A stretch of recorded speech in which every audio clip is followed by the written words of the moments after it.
तो फ्रेंड्स, मैं अभय वाजपेयी हाजिर हूँ आपके सामने कक्षा 11 से संबंधित अपने अगले लेक्चर के साथ। पिछले लेक्चर में हम लोगों ने त्रुटियों पर बात की थी और उसके पिछले लेक्चर में जो त्रुटियों के प्रकार होते हैं और उन प्रकारों से जो फार्मूलेशन उनका होता है कि किस प्रकार से हम उनका मापन करेंगे, कैसे हम उन्हें ज्ञात करेंगे, इस बारे में हम बात कर चुके हैं। तो अब हम कुछ उदाहरणों के सहायता से आपको त्रुटियां निकालना बताएंगे। तो हमारा आज का पहला क्वेश्चन है कि दो क्षणों की लंबाइयां क्रमशः 1.8 प्लस माइनस 0.2 मीटर तथा 2.3 प्लस माइनस 0.1 मीटर हैं। आपको दोनों की संयुक्त लंबाई बतानी है और किसके साथ बतानी है? अनुमेय त्रुटि के साथ बतानी है। तो सबसे पहले तो यहाँ पे जो डाटा लिखा हुआ है, हमारी पहली लंबाई क्या है, ज़रा ध्यान दीजिएगा। पहली लंबाई हमारी है 1.8 प्लस माइनस 0.2 मीटर और हमारी जो दूसरी लंबाई है वो 2.3 प्लस माइनस 0.1 और ये भी क्या है, मीटर। तो यहाँ पे सबसे पहली बात तो कि ये क्या लिखा हुआ है, 1.8 क्या है, और दूसरा हमें ये देखना है कि 0.2 ये जो लिखा हुआ है ये क्या है। इसी प्रकार से यहाँ पे भी लिखा हुआ है।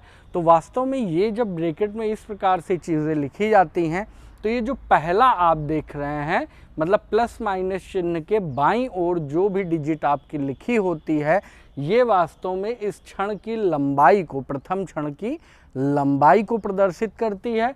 और इसके दाईं ओर ये जो 0.2 लिखा हुआ है वो इस क्षण की लंबाई में होने वाली अनुमेय त्रुटि को क्या करती है, प्रदर्शित करती है। तो इस प्रकार से देखेंगे तो यहाँ पे ये पहले क्षण की लंबाई, जिसे हम क्या लिख सकते हैं, L1 लिख सकते हैं, और ये आपका क्या हो जाएगा, डेल्टा L1 इसे कह लीजिए आप, ठीक। और ये आपका क्या है, L2 है, और ये 0.1 आपका क्या लिखा हुआ है, डेल्टा L2 लिखा हुआ है।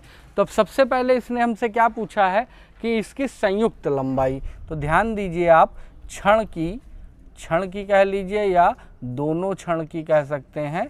तो क्षण की संयुक्त लंबाई कितनी होगी, सबसे पहले हम इसे देखेंगे, संयुक्त लंबाई। तो ध्यान दीजिए, संयुक्त लंबाई क्या हो जाएगी, L1 प्लस L2। तो L1 की वैल्यू 1.8, L2 की वैल्यू 2.3, जोड़ दीजिए, 8 3 11 का 1, 2 1 3 1 4। तो ये इसकी जो संयुक्त लंबाई हो जाएगी वो हो जाएगी 4.1 मीटर। अब अनुमेय त्रुटि निकाल लेते हैं। तो अनुमेय त्रुटि क्या हो जाएगी, इस पर ध्यान दीजिए। तो बात अब त्रुटि की हो रही है तो दोनों प्रकार की त्रुटियां यहाँ पे क्या कर दी जाएंगी, ऐड कर दी जाएंगी, delta L1 plus delta L2। ये डेल्टा L1 अपॉन L की वैल्यू होगी और ये डेल्टा L2 अपॉन L2 की वैल्यू होगी, है ना। ये आप ध्यान रखिएगा, delta L1 upon L1, delta L2 upon L2। तो ये अगर आप निकालें तो इसका मान कितना हो जाएगा, ज़रा ध्यान दीजिए, 0.2 प्लस 0.1। तो दोनों को जोड़ने पर हमें क्या प्राप्त होगा, 0.3। तो अतः इसे संयुक्त रूप से क्या लिखेंगे, संयुक्त लंबाई, है ना, अनुमेय त्रुटि के साथ, अनुमेय त्रुटि के साथ। तो अनुमेय त्रुटि के साथ ये टोटल लंबाई हो जाएगी आपकी, ब्रैकेट में लिखेंगे 4.1 और प्लस माइनस हो जाएगा 0.3 और ये क्या आ जाएगा, मीटर। तो इस प्रकार से ये हमारा पहला प्रश्न क्या होता है, कंप्लीट होता है। आइए चलते हैं अपने नेक्स्ट क्वेश्चन की ओर।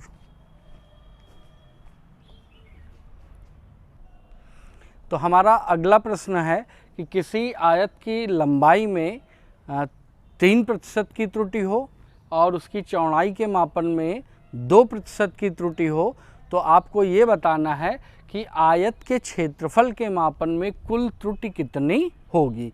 तो सबसे पहले यहाँ पे हमें आयत का सूत्र चाहिए। तो आयत का सूत्र क्या होता है, आपको मालूम है, आयत का क्षेत्रफल। तो आयत का क्षेत्रफल आपका कितना होता है? आयत का क्षेत्रफल जिसे आप ए बोलते हैं, ए बराबर होता है लेंथ इंटू ब्रेथ, लंबाई गुणे चौड़ाई। तो अब आपको क्या बताना है कि इसके क्षेत्रफल के मापन में कितनी प्रतिशत त्रुटि होगी। तो क्षेत्रफल के मापन में, क्षेत्रफल के मापन में प्रतिशत त्रुटि, तो ये आपकी हो जाएगी डेल्टा ए अपॉन ए और इनटू में क्या हो जाएगा 100%। अब ध्यान दीजिए आप, upon A into 100% is equal क्या हो जाएगा। अब लंबाई में त्रुटि कितनी हो जाएगी? लंबाई में त्रुटि हो जाएगी delta L upon L, into में क्या हो जाएगा 100%, और प्लस में क्या, चौड़ाई में त्रुटि, ये हो जाएगा डेल्टा बी अपॉन में बी और इंटू में क्या हो जाएगा 100 और ये क्या %। तो ये क्या है, चौड़ाई में प्रतिशत त्रुटि, और ये क्या है, लंबाई में प्रतिशत त्रुटि। तो क्षेत्रफल में प्रतिशत त्रुटि कितनी हो जाएगी? ये आपकी लंबाई में त्रुटि ये दी हुई है 3% और प्लस इसका मान क्या दिया हुआ है 2%। तो 3 और 2 जोड़ने पर टोटल कितना मिल जाएगा 5%। तो इसके क्षेत्रफल में जो त्रुटि है वो त्रुटि टोटल कितनी होगी 5% होगी। तो आइए चलते हैं अब हम अपने अगले प्रश्न की ओर। आइए हम चलते हैं अपने अगले प्रश्न की ओर।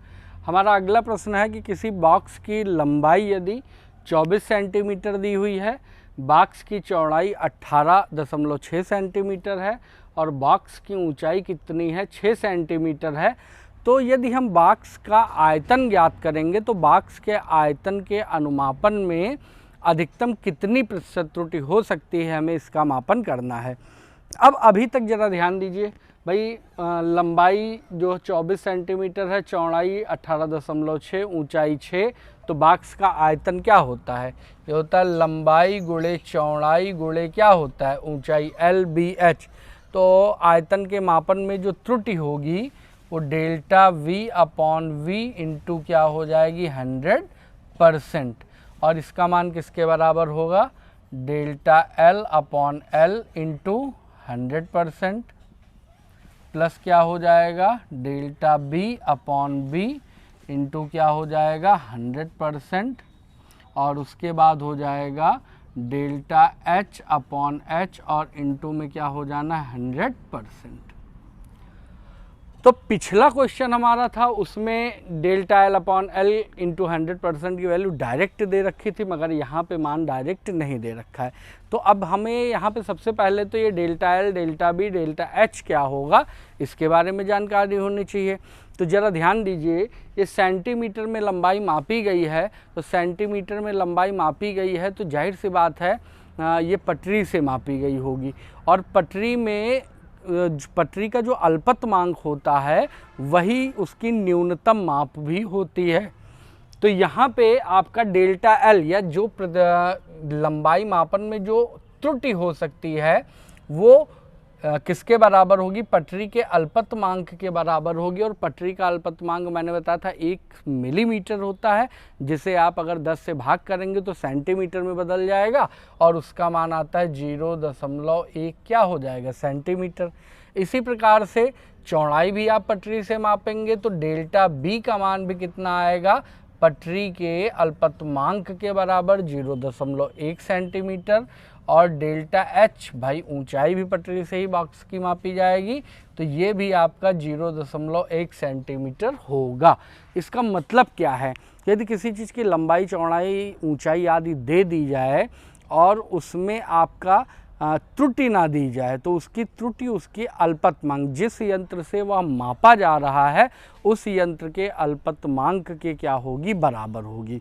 तो अब यहाँ पे हमें क्या मिल गया, लंबाई L भी मिल गई, डेल्टा L का मान भी मिल गया। लंबाई L बराबर 24 हो गई, चौड़ाई B बराबर 18 और ऊंचाई H बराबर 6, और delta L, delta B, delta H का मान भी मालूम है। तो देखिए त्रुटि आपकी कितनी हो जाएगी आयतन में, डेल्टा V इंटू V और अपॉन में V इंटू 100% बराबर इसका मान क्या आ जाएगा 0.1 और बटे में हो जाएगा 24 गुणे क्या हो जाना है 100 प्लस ये हो जाएगा 0.1 बटे में 18.6 गुणे हो जाएगा 100 और डेल्टा एच का मान क्या हो जाएगा, ज़रा ध्यान दीजिए, ये मान आपका आ जाएगा डेल्टा एच 0.1 बटे में 6 गुणे में 100 और ये भी परसेंट में। तो इनको जब हम सॉल्व करेंगे तो सॉल्व करने पर ये टोटल हमें 2.6% क्या होगा, प्राप्त होगा। आप सॉल्व करके देख लीजिएगा। सॉल्व करने में समय ज़्यादा लगेगा इसलिए मैंने नहीं किया। आप कर लीजिए, कोई प्रॉब्लम हो तो कमेंट बॉक्स में आप पूछ लीजिएगा, मैं वहाँ पे आपको सल्यूशन प्रोवाइड करा दूँगा। तो आइए चलते हैं अपने अगले क्वेश्चन की ओर। हमारा अगला प्रश्न है कि किसी वृत्त की त्रिज्या के मापन में प्रतिशत त्रुटि यदि 2% हो तो वृत्त के क्षेत्रफल के मापन में कुल कितने प्रतिशत की त्रुटि होगी। तो ध्यान दीजिए, वृत्त का क्षेत्रफल क्या होता है, वृत्त का क्षेत्रफल ये आपका a बराबर होता है pi r square, a is equal pi r square. तो हमें क्षेत्रफल में त्रुटि चाहिए तो मतलब delta a upon a into 100% का मान चाहिए।